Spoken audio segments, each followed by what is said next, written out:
O Endrick não ter entrado ontem, pra mim, tira a confiança do moleque. E outra, tem que analisar muito as atuações de Rafinha, Igor Thiago, Casimiro e Paquetá, Mauro César Pereira. Esses caras erraram tudo que eles tentaram ontem na estreia da seleção brasileira. Acho que você está, assim, colocando tudo no plano individual, né? Citando nomes, jogador, fulano, ciclano. O problema acho que é acima, o problema é o técnico. O trabalho dele é muito ruim. Muito ruim. Vou repetir, o trabalho é muito ruim.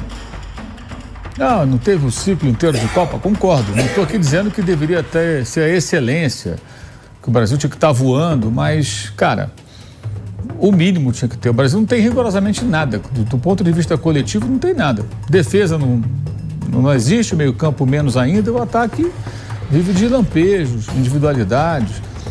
É isso que você defende do Endrick. Eu concordo que o Endrick deveria jogar, mas assim, é um negócio aleatório, cara. Ele poderia estar no lugar do Rafinha e colocar para dentro do gol aquela bola que o Rafinha não alcançou, que o Bruno Guimarães cruzou, poderia não ter alcançado. A gente não sabe o que ia acontecer. Porque ele, Luiz Henrique, qualquer um outro, um time que não tem conteúdo, no segundo tempo houve uma queda do Marrocos, acho que cansou um pouco. O time caiu de rendimento. Então quem entra no segundo tempo tem uma vantagem, né? Não enfrenta o Marrocos tão impositivo, ocupando o campo de ataque, agredindo o Brasil. É mais fácil jogar assim. Então o que eu falo assim, comparação de quem entra com quem começa o jogo tem que ser muito relativizado, porque é um outro momento do jogo. Então o cara que vem do banco vem descansado, o adversário já não está com a mesma condição física, já muda o seu comportamento, então você pode encontrar um jogo menos complicado. Mas foi uma atuação muito ruim. O time do Brasil não tem nenhum conteúdo, é pessimamente preparado para essa Copa. Acho que o trabalho do Ancelotti é muito ruim. O Brasil foi buscar um técnico estrangeiro do primeiro escalão. Então você espera o quê? Alguma coisa realmente, né, que faça sentido. Não vai estar o ideal, mas que estivesse pelo menos num determinado estágio. O Brasil não tem nada, cara. Não tem nenhum setor do time que você possa elogiar. E aí tudo que você fala aí de erros individuais é consequência de um jogo coletivo que inexiste. Inexiste. O próprio gol do Brasil é uma jogada individual. É um lampejo de um jogador talentoso que consegue fazer a jogada do gol. É isso, apenas isso. Porque jogo coletivo não tem nada. É tudo intuitivo. O trabalho dele está bem aquém, cara. Bem aquém. Aliás, é uma coisa que vira e mexe, alguém fala: se fosse o Dorival estava criticando, está criticando o Ancelotti também, meu irmão. Não tem esse negócio, não. Vocês defendiam um técnico estrangeiro? Sim, porque daqui do Brasil não tem mais ninguém. Então traz um estrangeiro. Então esse estrangeiro tem que mostrar que ele é melhor, que ele é diferente. Ele não mostrou até agora. Mas teve só um pouco mais de um ano, concordo, mas ter um antes. Não estou cobrando aqui a excelência, mas o mínimo, a gente não vê nada ali, cara, nada. Seleção mal treinada afunda qualquer um. Os jogadores do 7-1 eram ruins? Não eram ruins, mas era uma bagunça, uma pessimamente treinada seleção brasileira, de um técnico totalmente obsoleto, que até hoje falando aí na televisão, dando opinião, não sei o quê, as pessoas ainda param para ouvir, é impressionante. Com o outro que era o coordenador técnico também totalmente superado, que foram campeões em outros tempos, o futebol sempre se transformando, mudando. Eu acho que o Ancelotti deixa muito a desejar. O trabalho dele, para mim, está bem ok. E se você quiser traçar um paralelo, traça um paralelo com o Maurício Pochettino nos Estados Unidos. Também não teve Copa América, assumiu, é verdade, 8 meses antes, então teve 2 datas FIFA a mais que o Ancelotti, mas ele não treina no Brasil, ele treina nos Estados Unidos, tá? O material humano não é tão bom quanto. E você vê o que ele mostrou no jogo coletivo contra o Paraguai. O Paraguai foi esganado pelos americanos. Pegou pelo pescoço e falou: não vai pegar a bola. Não pegava na bola. O primeiro tempo foi de uma imposição absurda. Absurda. Resolveram o jogo em 45 minutos, tiraram o Pulisic, pouparam o Pulisic, segundo. Descansa aí, garoto. Tá resolvida a parada aqui. E ganharam de 4-1. Quantos gols o Paraguai tomou com o Gustavo Alfaro? 6 em 12 jogos. Ganhou da Argentina, do Brasil, do Uruguai, arrancou 2-2 lá na Colômbia. Tomou 4 dos Estados Unidos. O Pochettino começou a trabalhar 7, 8 meses antes do Ancelotti. Por que um técnico conseguiu mostrar tanta evolução? Detalhe, os americanos foram eliminados na fase de grupos da Copa América, da qual foram anfitriões. E o Brasil foi eliminado naquela hora do dedinho levantado do Dorival, né? Então você... A Copa Ouro ano passado, no meio do Mundial de Clubes. Pois é. Então assim, você percebe que ali tem um conteúdo. Pode ser até que os americanos fracassem daqui pra frente, não aconteça mais nada. Mas no primeiro jogo você viu ali que tem um time bem treinado. O Brasil não tem nada, gente. Então vai enterrar qualquer um. Aí o Endrick entra, não faz o gol, viu, é mais um.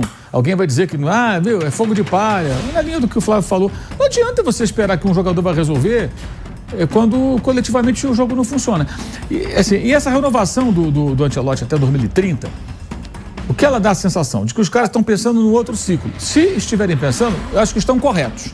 Mas se for isso, se alguém lá na frente, de uma eventual eliminação, disser isso, não, te renovou pensando na outra Copa, desculpa, cara, tinha que ter falado quando da renovação.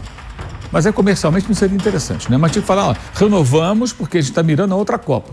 Esse ciclo foi todo atrapalhado, era uma outra gestão da CBF, trocou de técnico muitas vezes, então já está renovando, que a gente quer que ele faça um trabalho. E nessa Copa a gente vai fazer o possível. O possível. Mas ninguém falou isso, pelo contrário. O discurso sempre é aquela coisa embalada pelo Hexa, né? Pelo Hexa. O discurso mais comercial do que esportivo, do que realístico, é o que a gente vê. Então acho que o jogador se afunda porque ele está no meio de um time que não tem conteúdo nenhum. Time mal treinado, mal preparado. O trabalho do Carlo Ancelotti até aqui é muito, muito fraco. Vejamos se vai melhorar daqui para frente, se ele vai conseguir dar um jeito, né, nessa situação. E aí perguntaram para ele sobre o Endrick que não gostou. Pô, não gostou? Desculpa, irmão. Pergunta pertinente, foi feita até pela Raiza Simplício. Pergunta pertinente. O torcedor pergunta por que o Endrick não joga. Eu só acho que assim, esperar que o Endrick fica criando uma ideia de que ele vai resolver. E se ele não resolver, aí vão dizer que também que não joga nada.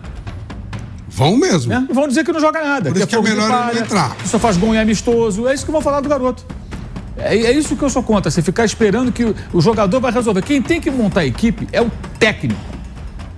O jogo coletivo passa por ele. É isso. Simples assim. Aí vai fazer mudança pro próximo jogo. Vamos ver se ele consegue acertar. Ele tem um tempo bom, né? Jogou no sábado, o jogo é sexta-feira.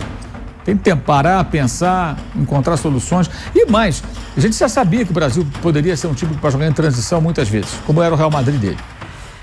O primeiro tempo que você vê, o time do Marrocos ocupa o campo de ataque, pressiona, fica com a bola. Por exemplo, não tinha uma jogada, cara, de recuperar, acelerar o jogo. Não teve uma jogada. Então, mesmo quando estava sendo atacado, chegou a ter menos de 30% de posse de bola no primeiro tempo, em alguns momentos. Você não vê uma jogada. Não, recupera, acelera o jogo, tal, aciona Vinícius, aciona Rafinha. Os jogadores... Não. Nada acontecia. Realmente, olha, bem ruim mesmo. O que eu te pergunto, Mauro César Pereira, eu sei que você aponta mais o coletivo, né? É claro que ficou nítido isso, mas para mim atuações individuais tornaram a seleção brasileira ainda mais fraca ontem, principalmente no primeiro tempo. Agora, mudanças, Mauro. No coletivo eu já sei que você acha a culpa maior do treinador. Agora, para corrigir a péssima atuação que ele teve na estreia da seleção brasileira na Copa do Mundo, quais mudanças que você faria de imediato? Eu faria uma, principalmente, que ele não vai fazer. Endrick no lugar do Igor Thiago. Mas o Endrick nem entrou, então provavelmente vai ser Matheus Cunha no lugar do Igor Thiago. E eu já botaria os dois Danilos para serem titulares da seleção brasileira, Mauro, que eu acho, sei que o time fica cansado no segundo tempo, Marrocos, mas para mim foi outra seleção com esses caras que entraram. E para mim, Danilo merece ganhar a vaga do Ibanez, que ficou perdido na lateral. Danilo ex-Palmeiras merece ganhar a vaga ali, para mim, do Casimiro, mas duvido que ele tire. E o Igor Thiago, ele teve duas chances. O último amistoso da seleção brasileira, né, que ele foi muito mal. E a atuação de ontem, que foi péssima, porque ele é centroavante. Teve uma chance de cabeça claríssima dentro da pequena área e furou. E teve uma chance cara a cara com o goleiro e perdeu. Eu tiraria para botar o Endrick, mas é claro que eu sei que ele não vai botar, já que o Endrick nem entrou em campo ontem pela seleção brasileira, Mauro. Você faria algumas substituições e quais? Sério, não tenho a menor ideia, porque eu acho que não é acho que é uma visão muito simplista. Troca A pelo B. Por exemplo, você falou dos passes errados do Paquetá. O Paquetá jogou nada ontem. Eu fui ver aqui os passes errados dele. Errou 9 passes. 5 são passes verticais buscando um ataque. Por isso que eu não achei ele tão mal assim. Então, ele tentou. Você está tentando. Foi pro jogo. Aí você acaba errando. Quem mais errou passe foi o Rafinha. Também tentando acertar, errando. Um posicionamento muitas vezes equivocado, onde não rende tanto. Muitas vezes o Paquetá, o Rafinha, o Bruno recebiam a bola cercado por 3, 4 adversários, porque o jogo coletivo do adversário é melhor. Então eles fazem a pressão certa, você não tem opção de passe. O Casemiro jogou sozinho, o Casemiro está sendo muito criticado. Não jogou bem, mas jogou sozinho. Ele joga bem no Manchester United, num sistema que ele está muito mais protegido. Ele era o único volante, porque o Bruno Guimarães e o Paquetá tinham que tentar fazer o corredor direito ainda ali, porque não tinha o Estevão, não tinha o Wesley. Então, hora um, hora outro caía por ali. Não foi por acaso que no segundo tempo foi o Bruno Guimarães que foi no fundo, cruzou e o Rafinha não alcançou a bola, numa boa oportunidade criada. E já tinha o Luiz Henrique naquele momento em campo. Então, acho que é muito claro, muito evidente que o jogo coletivo compromete as atuações individuais. Não estou tirando a responsabilidade dos jogadores, mas cabe ao técnico fazer com que a máquina funcione. Os caras vão errar. O time é mal treinado, o time é mal preparado, o time não tem conteúdo. Então você pode trocar A por B, B por C. E outra coisa, claro que vai melhorar, você vai pegar Haiti, vai comparar com o jogo com o Marrocos? Né? É a mesma coisa, você pega o cara e fala assim, olha, você vai fazer a prova aqui de física, prova difícil. O outro vai fazer uma prova de A, E, I, O, U. Escreve as letras do alfabeto. O outro faz uma prova de física aqui. Peraí, meu irmão. É claro que uma prova é muito mais difícil que a outra. Um vai pegar o Haiti, todo respeito, pegou o Marrocos, 4º colocado da Copa do Mundo. Então, se você fizer trocas, quem entrar no próximo jogo vai pegar carne assada em relação ao outro jogo. Claro que vai jogar melhor. É evidente. Aí vamos comparar. O time melhorou. Claro que vai melhorar. Com o time mais fraco. Então você vai enfrentar um adversário mais fraco. Claro que quem entrar no lugar de quem sair vai ter uma vantagem muito grande. Porque não vai enfrentar um adversário tão desafiador. Isso é uma obviedade. Agora, mudar quem? Não sei, cabe a ele. É difícil falar, porque ele que está treinando, ele que sabe as condições dos jogadores, ele que fez essa convocação. Agora ele coloca o Casemiro no meio campo. O Casemiro, os outros dois, tem que jogar mais à frente, tentando preencher espaços. Ele não vai segurar a onda ali sozinho. O Fabinho melhorou. No segundo tempo, o comportamento de Marrocos foi diferente do primeiro. Não atacou tanto, jogou mais lá atrás, esperando. O Marrocos só foi finalizar nos acréscimos. Não chutou no gol no segundo tempo. E o primeiro foi dominante em boa parte da primeira etapa. Então, claro que o Fabinho fez uma prova mais fácil do que o Casemiro. O Casemiro fez uma falta de cartão amarelo. Se ele não faz a falta, o cara podia parar dentro do gol. Ele mata a jogada na raiz. É uma falta necessária para evitar o pior. Então, acho que a questão, cara, qualquer análise acho que passa pelo coletivo. Você via ontem, por exemplo, em vários momentos no primeiro tempo, a organização e a aproximação dos jogadores de Marrocos na hora de sair jogando. Toca passe aqui, sempre tem alguém bem posicionado, recebe a bola, você sabe o que fazer. O Brasil não tem isso, não tem nem isso, gente. Nem isso tem. A marcação, pressão conseguiu funcionar. Não tem nada. Não teve pressão, não teve nada. Então, assim, eu não vi nada para elogiar na seleção brasileira. Assim, do ponto de vista do jogo coletivo do time. Isso afunda qualquer jogador, cara. Qualquer jogador pode pegar os melhores. Olha, o Messi, melhor do mundo, sofreu muitas vezes em seleções argentinas mal treinadas. Porque a Argentina não tinha uma seleção minimamente razoável. Em toda a sua trajetória da seleção da Argentina, que começou em 2006.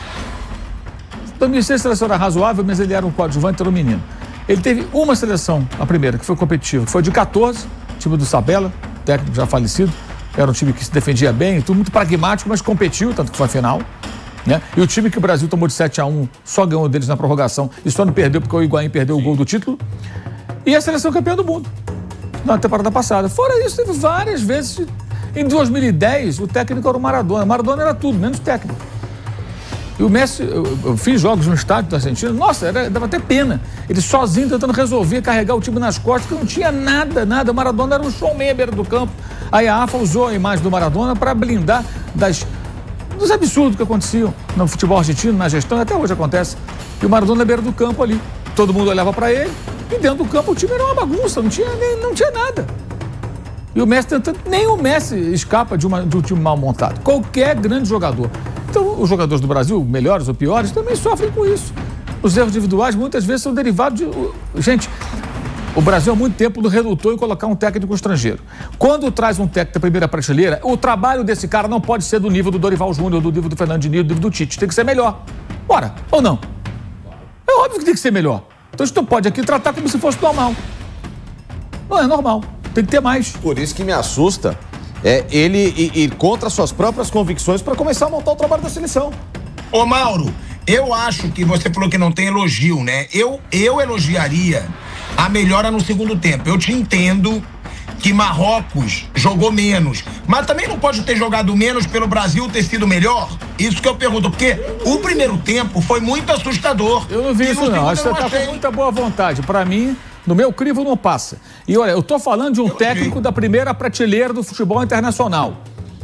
Não tô falando do Ramon Menezes, que é um técnico tentando ganhar espaço, um cara sem currículo, praticamente, currículo pequeno. Falando o cara ganhou nas 5 ligas mais importantes da Europa, ganhou Champions League. Sim. Né? 5, ganhou pouco. Ele foi campeão nas 5 ligas mais importantes e ganhou 5 Champions League. Esse cara tem que fazer um trabalho diferente, gente. O que a gente tá vendo é um trabalho comum. Ah, melhorou um pouquinho no segundo tempo. Dane-se, porra. Isso é muito pouco, porra. É muito pouco. Não, é porque no muito pouco pro técnico desse tamanho. Eu acho muito pouco. Eu acho que é muito em função da mudança do comportamento do adversário. Mas no segundo tempo teve jogo. O primeiro tempo não teve jogo, o segundo tempo teve, entendeu? Jogo porque Marrocos, no segundo tempo, ele pregou e jogou no campo de defesa, esperando o Brasil. Não teve transição também, não finalizou. Marrocos caiu no segundo tempo. A atuação de Marrocos foi ruim no segundo tempo. Não foi imposição do Brasil. O Brasil foi um jogo totalmente intuitivo, gente. É um vamos que vamos. O tempo todo. Qual a jogada trabalhada? Qual a jogada tramada? Não acontece, não tem. Segundo tempo, o Marrocos deu a bola pro Brasil. Falou, se vira aí. Se vira aí. E aí foram 2 jogadas esporádicas. O cruzamento ali do Rafinha, uma finalização do Igor Thiago, mas mais nada, acabou. Sim. Tem mais nada. Acabou. Foi isso. Basicamente foi isso. Então, o se vira aí do Brasil em 45 minutos foram 2 chances semi-claras de gol. Sim. Semi-claras de gol. O primeiro tempo do Brasil, ele foi tragicômico e não deveu nada. Primeiro tempo do Brasil. A semifinal de 2014 contra a Alemanha, que resultou no 7-1 naquela partida. Não deveu nada. O retrato do primeiro tempo do Brasil, diante do Marrocos, e o que aconteceu naquele primeiro tempo de Brasil e Alemanha em 2014 foi a mesma coisa. A diferença era o ímpeto das 2 equipes e o talento individual da Alemanha. Porque eu nunca vi uma seleção recentemente tão espaçada, tão esburacada, com tantos erros individuais de saída de bola, entregando gratuitamente a posse para a seleção do Marrocos, que naturalmente já seria uma seleção que, até pela organização de meio campo, sufocaria a saída de bola do Brasil. Ou seja, me parece que não assistiram aos jogos de Marrocos para entender as variações para você justamente sair dessa pressão. E individualmente uma equipe que estava completamente desconectada da realidade, exceção ao lampejo do Vinícius Júnior, que fez um belíssimo gol para salvar o placar. Porque o segundo tempo, que você fala que houve uma mudança, Pilhado, eu vejo muito mais uma falta de qualidade física de Marrocos para suportar a intensidade do primeiro tempo do que somente uma organização do Brasil. Ele mudou o Casemiro, colocou o Fabinho em campo, depois começou a colocar outros jogadores, entrou o Matheus Cunha, o Luiz Henrique, mas assim, o desenho coletivo, a organização não mudou em absolutamente nada. Nada. O Brasil vivia de bola esticada na esquerda para tentar encontrar o Vinícius Júnior e ver se o time desenvolvia alguma coisa para buscar um gol da virada que seria milagroso pelo que foi o semblante do jogo. Então, o que me causa muita preocupação é que, ao longo de toda a história, o Ancelotti sempre foi um cara muito cuidadoso em organização de meio campo. Desde os tempos do Parma, lá nos anos 90, depois na Juventus, depois no Milan, aí Chelsea, aí Bayern de Munique, aí Paris Saint-Germain e depois no Real Madrid. Sempre foi um cara muito cuidadoso na montagem com o meio campo. Equipes equilibradas, equipes que desenvolviam muito bem o trabalho de transição, seja para jogar em contra-ataque ou então alguns times um pouco mais propositivos, mas sempre um time em que o coração tático era o meio-campo. E o Brasil, no meio-campo, ele é completamente dilacerado taticamente com o esquema e com a escalação que o Ancelotti se propõe a fazer na seleção brasileira. Me parece uma seleção para tentar agradar um grupelho, agradar alguns amigos, a tentar colocar todo mundo que midiaticamente nesse momento seja interessante, mas se esquece que Copa do Mundo e justamente uma seleção, alguns grandes e bons jogadores podem e devem sentar em banco de reserva se for necessário para você montar um time que tenha uma estrutura que te faça ser competitivo e ganhar uma Copa do Mundo. Em 94, exceção ao Romário, o grande cara da seleção era o Raí. Capitão da seleção, era um monstro, um meia cerebral espetacular jogador, que deu 2 Libertadores ao São Paulo, um título mundial em 92 e foi pro banco de reservas porque não encaixou no sistema.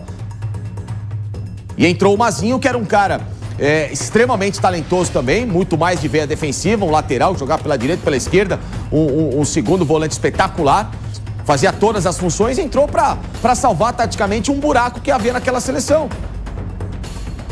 Por quê? Porque pensou-se naquele momento que o meio-campo era importante. Fez lá um arroz-feijão, 2 linhas de 4, 2 jogadores da frente, uma dupla, Bebeto e Romário, e resolveu a parada.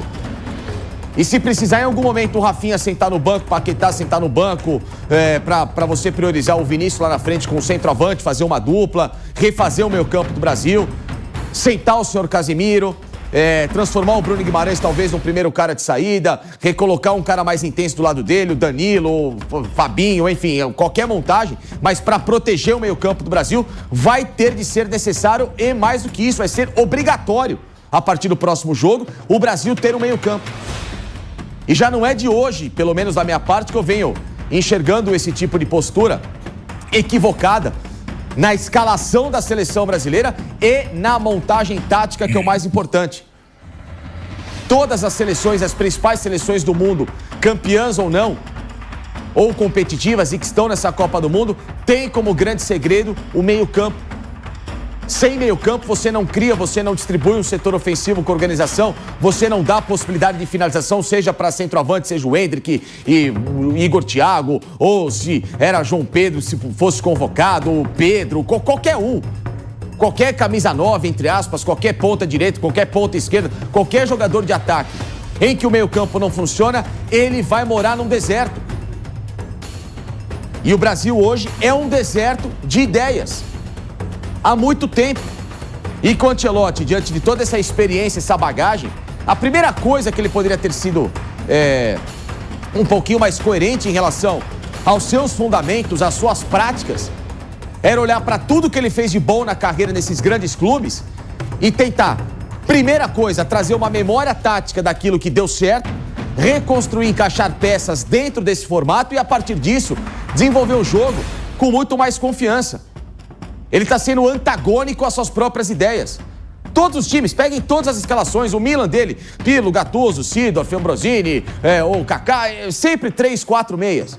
Aí o Juventus tinha Davids, Conte, Zidane, sempre 3 meias. Tudo bem, os caras espetaculares, mas sempre 3 jogadores. Se esses caras individualmente mais não existem, vocês têm que trazer as características dos atuais para trabalhar nesse sentido. Então vamos mais recentemente, o Modric, o Toni Kroos, o próprio Casemiro no Real Madrid. O Mauro colocou, o Real Madrid era um time que jogava em transição, mas ele tinha uma parede naquele meio-campo em que quem tentava entrar no Real Madrid batia na parede e tomava de volta o contra-ataque. O Real Madrid elimina o Manchester City 2 vezes em Champions League jogando dessa forma, inclusive com o Vinícius protagonista. Por quê? Porque o City do Guardiola tentava passar essa barreira por dentro, não conseguia, e a bola com o Toni Kroos, com o Modric, com qualquer outro atleta que estivesse em campo, pifava para ele lá na frente. É essa a forma que o Brasil tem que jogar. Ontem, Marrocos entrava no meio campo do Brasil e era um convite ao prazer. Era uma delícia jogar, tava num salão de festas. Por quê? Primeiro, não existia organização dessa parede, desses 3 caras formando essa linha para tentar puxar um contra-ataque. Segundo, individualmente jogadores frouxos da marcação. Perdidos na individualidade defensiva, que também é importante. Isso não é retranca, isso é equilíbrio. Futebol se faz com equilíbrio. Ataque na mesma proporção que você se defende. Até o Barcelona do Guardiola, em primeiro lugar, era um time mais defensivo do que ofensivo. Por quê? Porque ele roubava a bola. Ele se preocupava rapidamente em roubar a bola. Vou roubar a bola para poder, ter o controle do jogo e matar o adversário. Só que a diferença é que ele era um time defensivo postado do meio para frente. Então a compactação é importante. O Brasil não é. Você olha o Brasil dentro de campo, tem buracos em que até a seleção do Panamá no Maracanã se sentiu confortável no primeiro tempo para jogar diante da seleção brasileira. E vai ser assim com o Marrocos. E vai, aliás, para quem assistiu ontem Haiti e Escócia, muita gente brincando com o Haiti, vai tomar de 7, que vai ser o saco de pancadas. Preste atenção, hein? A seleção do Haiti ontem alugou em boa parte do jogo a Escócia. A Escócia viveu em muitos momentos de lançamento longo, bola espetada no Robertson e talvez uma vez ou outra, quando o McGinn, que fez o gol, se apresentava para pisar na área. O McTominay, que é um baita de um volante, não entrou em campo ontem. Teve muita dificuldade para passar da marcação de meio campo do Haiti, que em vários momentos até teve chance de empatar o jogo e se empatasse podia virar. O Haiti, com uma seleção europeia com bons jogadores, destaques individuais em alguns grandes clubes da Europa. Então é só para deixar bem claro que se o Brasil não consertar e não passar a dar a meritocracia tática e dentro disso o individual daqueles que podem trabalhar num sistema que dê segurança ao Brasil, até o Haiti vai poder tirar uma casquinha do Brasil.